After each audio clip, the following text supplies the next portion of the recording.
है, संभावना है। एक आदमी था, बड़ा व्यापारी था, और बड़े व्यापारी के पास ये ऑप्शन था कि वो अपने 3 बेटों में से अपना धंधा किसी को भी देना चाहता था, लेकिन योग्यता चेक करना चाहता था। हेलो, उसने एक बहुत जबरदस्त टेक्निक ली।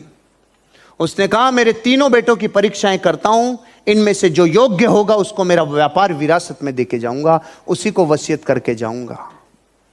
उसने तैयारी कर ली, बड़ी तैयारी कर ली, और तैयारी में उसने 3 बेटों को बुला के बोला, बेटा अपने से 20 किलोमीटर दूर बौद्ध भिक्षुओं का एक मठ है, बौद्ध भिक्षुओं का मठ है, तुम जाओ और उस बौद्ध भिक्षुओं के मठ में कंगियां बेच कर आओ। अब आप बौद्ध भिक्षु का मतलब समझते हैं? समझे कि नहीं समझे? बौद्ध भिक्षु का मतलब है भाई बाल नहीं है, और काम क्या दिया? कंगे बेच के आओ। 3 बेटों को समान अवसर दिया, समान संभावनाएं दी, लेकिन अनादि से जैसे कोई करम फूटा निकलने वाला है तो निकलेगा ही, जैसे कोई घनघोर अंधियारों में से भी जो रोशनी निकाल के लाएगा वो लाएगा ही।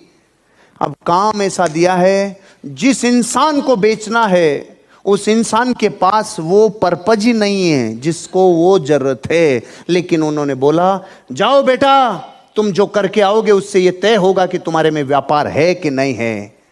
Creative capacity. पहला बेटा आया वापस और उसने कहा पिताजी एक कंघी बेच के आया हूं, एक कंघी बेच के आया हूं। कैसे बेची बेटा? पिताजी मुझे पता था कि जिस व्यक्ति को मैं एक कंघी बेच रहा हूं उनके बाल ही नहीं हैं, तो मैंने उनको ये कहा देखो भैया आपके बाल तो है नहीं, लेकिन फिर भी ऐसी संभावनाएं बन सकती है कभी से कभी कि आपको ये कुछ किसी न किसी काम में आ जाए।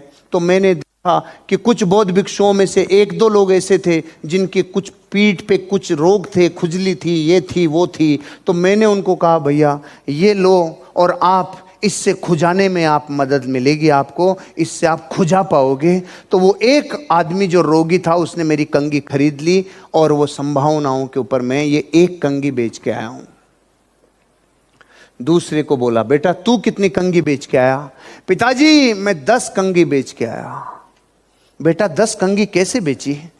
पिताजी मैंने बौद्ध में जो भी बौद्ध मठों में जितने भी भिक्षु थे उन सारे भिक्षुओं में एक चीज देखी, उनसे शिक्षा लेने के लिए लोग आते थे, मिलते थे, यात्री आते थे।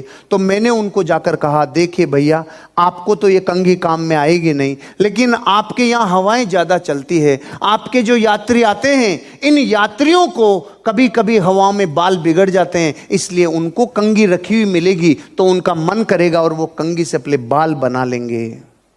उन्होंने कहा ठीक है भाई यात्रियों के काम में आएगी। 10 कंघी खरीद ली उन्होंने मेरे से। तीसरे ने आके बताया बापू 1000 कंघियां बेच के आया हूं। जितना सन्नाटा उधर छाया उतना ही इधर छाया। अब मैं आपसे पूछना चाहता हूं, गंजों की नगरी में अगर कोई 1000 कंघी बेच के आया होगा रे, कुछ तो भारी होगा। अब सवाल आपके लिए कैसे बेची होगी?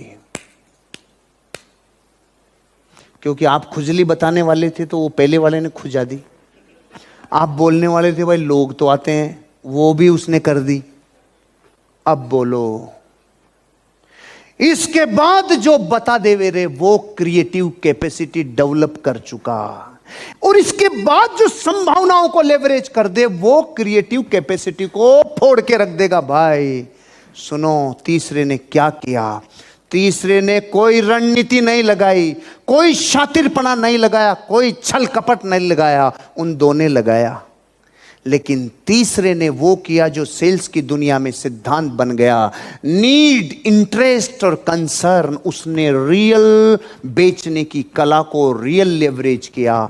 उसने क्या बोला? उसने बौद्ध भिक्षुओं के जो सबसे बड़े वहां पे व्यक्ति थे, जो उनके आचार्य थे, उनसे जाके मुलाकात की। सर मैं आपसे 20 मिनट आपके इस पूरे मठ के हालात के ऊपर चर्चा करना चाहता हूं। हाँ बेटा बोलो। प्रणाम किया, चर्चा चालू की। सर कितने लोग होते होंगे जो हर महीने विजिट करते होंगे? उन्होंने कहा सैकड़ों हजारों लोग होते हैं जो हर महीने विजिट करते हैं। सर कितने सालों से कर रहे हैं? कई वर्षों से यह मठ बना हुआ है, यहां तो कई वर्षों से यात्री आते हैं और जाते हैं। सर कितने वर्षों में जो जो लोग यहां से गए, आपके जितने प्रवचन होते थे, कितने लोगों को आप परसेंटेज में तोलते हैं जिन लोगों को आपके प्रवचन याद रहे होंगे? सर बहुत कम परसेंटेज लोग होते हैं जिनको हमारे प्रवचन याद रहते हैं। आपको यहां पर आए हुए यात्रियों में से रिपीट कितने लोग आते होंगे? रिपीट आने वाले लोगों की संख्या 20% है। सर मैं आपके लिए एक काम कर सकता हूं, मैं आपको जिंदगी में एक ऐसी चीज दे सकता हूं जो आपके मठ का हिस्ट्री और पूरी ज्योग्राफी और आने वाला भविष्य बदल सकती है। और जो इस मठ का पर्पज है, इस पर्पज को मैं पूरी दुनिया में फैला सकता हूं। क्यों, क्या करोगे आप ऐसा? मैं ह्यूमन टेंडेंसी को जानता हूं। अगर ह्यूमन टेंडेंसी से कोई चीज कनेक्ट होती हो और आप जो देना चाहते हो वो उससे कनेक्ट होता हो, तो लाइफ टाइम आपके प्रवचनों को मैं ताम्र पात्र पे अंकित कर सकता हूं। क्या बोला उसने?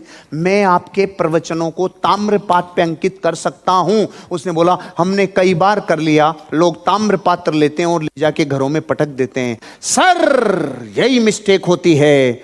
वो ताम्र पात्र उस व्यक्ति के जीवन में कोई वैल्यू ऐड नहीं करता, इसलिए आपका ताम्र पत्र वो ले जाके अलमारी में डाल देता है। मैं आपको एक ऐसी चीज दे रहा हूं जिसको वो अलग भी नहीं कर पाएगा और आपके प्रवचन भी उस पर लिख सकते हैं। मैं आपको ये कंघी दे रहा हूं, कंघी के ऊपर का जो 1 इंच का हिस्सा आता है, इसके ऊपर हम आपके पूरे प्रवचनों को उकेर देंगे।